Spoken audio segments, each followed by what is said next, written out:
வணக்கம். இன்னைக்கு vegetable puffs எப்படி செய்யறதுன்னு பார்க்கலாம். ஒரு கப் அளவுக்கு மைதா எடுத்துக்கிறேன்.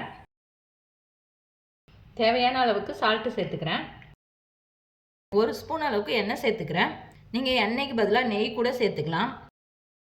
இதை நல்லா கலந்துட்டு கொஞ்சம் கொஞ்சமாக தண்ணி சேர்த்து பிசைஞ்சு வச்சுக்கலாம். நீங்கள் மைதாவுக்கு பதிலாக கோதுமை மாவு கூட சேர்த்து செய்யலாம்.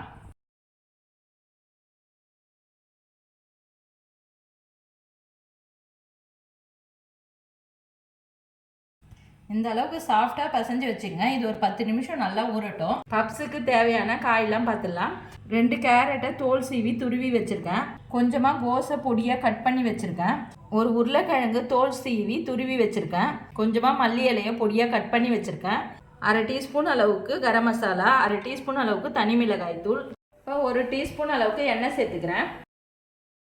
எண்ணெய் சூடானதும் காயெல்லாம் போட்டு வதக்கிக்கலாம். லைட்டாக வதங்கின பிறகு கேரட் சேர்த்துக்கலாம்.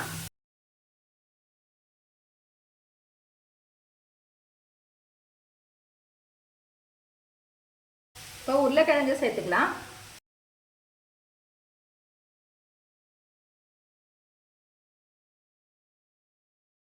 தேவையான அளவுக்கு சால்ட்டு சேர்த்துக்கிறேன்.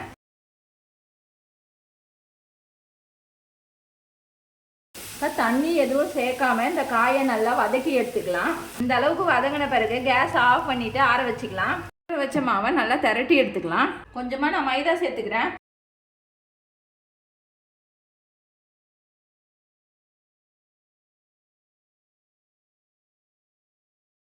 இப்போ இந்த அளவுக்கு மெலிசாக திரட்டி வச்சுக்கோங்க. பாக்ஸ் மூடியில் நான் கட் பண்ணி எடுத்துக்கிறேன்.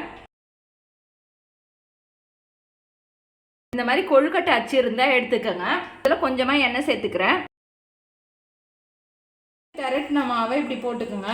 போட்டுட்டு இதில் நம்ம மசாலா ரெடி பண்ணி வச்சுருக்கிறத வச்சுக்கலாம். இப்போ க்ளோஸ் பண்ணிக்கலாம்.